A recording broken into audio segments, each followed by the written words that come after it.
बोलिए सोमवती अमावस्या की जय।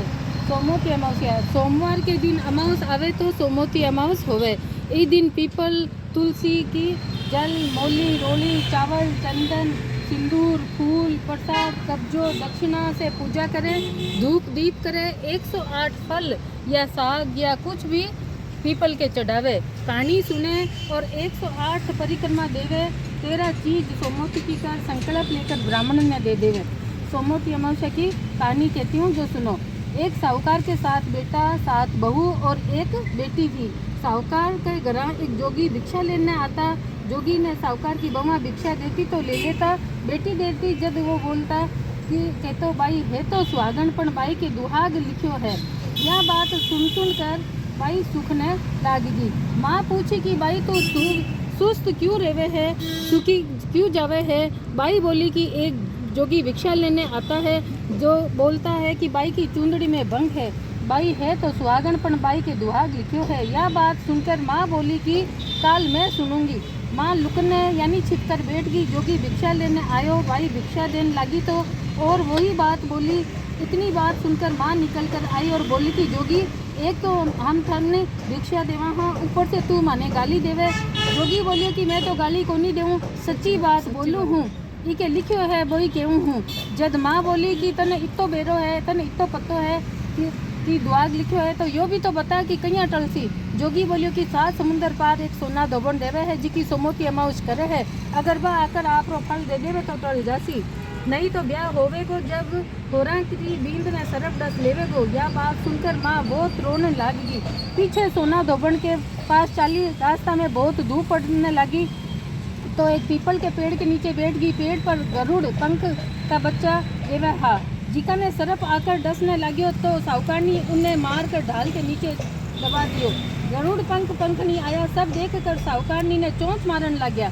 साहूकारनी बोली कि मैं तो थारा बच्चा ने जीवाया हूँ, तू मने क्यों मारे है, मारन वालों तो तेरी ढाल के नीचे पड़ियो है। जनाबा बोली कि तू मारा बच्चा ने जीवाया है तो कुछ मांग। साहूकारनी बोली कि मने पहले वचन दे। वो बोलियो कि बच्चा बच्चा बच्चा ऊकू तो धोबी के कुंड पर कांकरी हूँ। जब साहूकारनी बोली कि मैं तो 7 समुंदर पार सोना धोबन के घर मने 7 समुंदर पार सोना धोबन के घरे छोड़ दे। उठ जाकर साहूकार सोची कि इन्हें कहीं राजी करा। सोना धोबन के 7 बेटा बवा थी जबकि 7 बवा काम करती करण वास्ते रोजीना आपसरी में लड़ाई करती, काम भी को नहीं करती।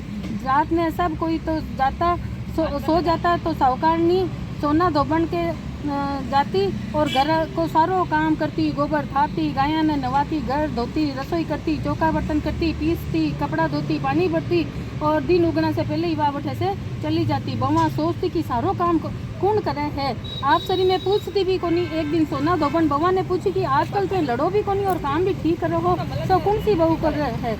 बवा बोली कि सासू जी काम तो माने ही करना है, पर चाहे लड़ करा चाहे राजी वन करा तो लड़ाई में क्या फायदो, मैं तो राजी राजी ही वो काम करा। हाँ, सोना धोबन सोची कि आज देखा तो सरी की कौन सी बहू काम करे है। रात ने सोना धोबन सोई को नहीं देखे तो एक लुगाई आवे और सारो काम करने चली जावे। तो सोना धोबन पूछी कि भाई तू कौन है, तने हमारी इसी कई दरकार है जिको तू इतनो सारो काम करे है। बा बोली की दरकार है जब तो मैं इतना सारो काम करूँ हूँ। सोना धोबन पूछी कि तने क्या चाहिए। साहूकारनी बोली कि पहले तो मैंने वचन दे। जब बोली कि बच्चा वचन देऊँ वचन चूकू तो धोबी के कुंड पर कांकरी हूँ। साहूकारनी बोली कि मेरे बेटी के दुआग लिखे है सो चाल कर सुहाग दे। तो सोमवती को व्रत करे है जिका को फल दे। सोना धोबन आपका बेटा भगवान ने बोली कि मैं तो इके सागे जाऊँ हूँ तो गेल थारे बाप मांगर हो जावे तो तेल घी के कुपा में डालकर रख दीजिए। दोनों जनी साहूकारनी के घर आ गई। साहूकारनी बेटी को ब्याह मंडियो। जब बींद फेरा में बैठ गो। सोना धोबन बींद के गोडा के कन्ने काचा करवा में काचो सूत और काचो दूध को तार लेकर काचो दूध और काचो तार लेकर बैठ गई।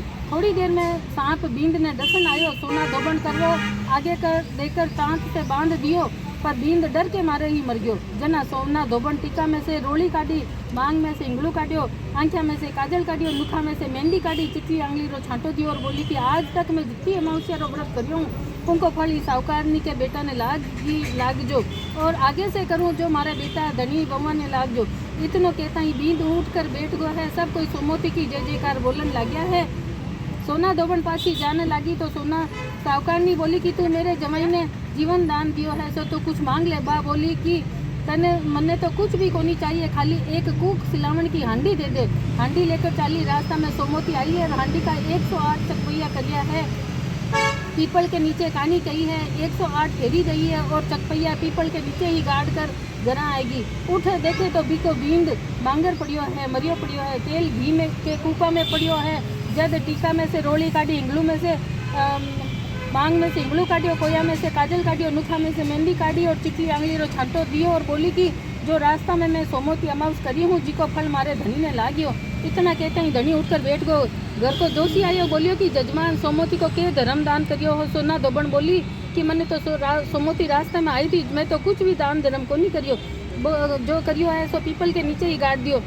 जोशी जाकर देखे, खोद कर देखे तो 108 तेरा सोना का चकपैया उरिया है। जोशी जल्दी जल्दी सारा घरान ले आयो और कहियो कि जजमान इसी फेरी करी और मैंने कह दियो कि कुछ भी को नहीं करियो। सोना दोबन बोली कि यो तो थारे भाग में लिखियो हो तो तू ही ले जा। जोशी बोली कि मेरी तो चौथी पांति होवे है, बाकी थारो मन आना जिकाने दे दे। सारी नगरी में हेलो फेरा दियो कि सब कोई सोमोती करिए। ये सोमोती अमावस्या जिसो साहूकार की बेटी ने स्वाद दियो, जिसो सबने दीजिए, कहता ने सुनता रहे, हकारा भरता ने आपका सारा परिवार ने दीजिए। बोलिए सोमोती अमावस्या की जय।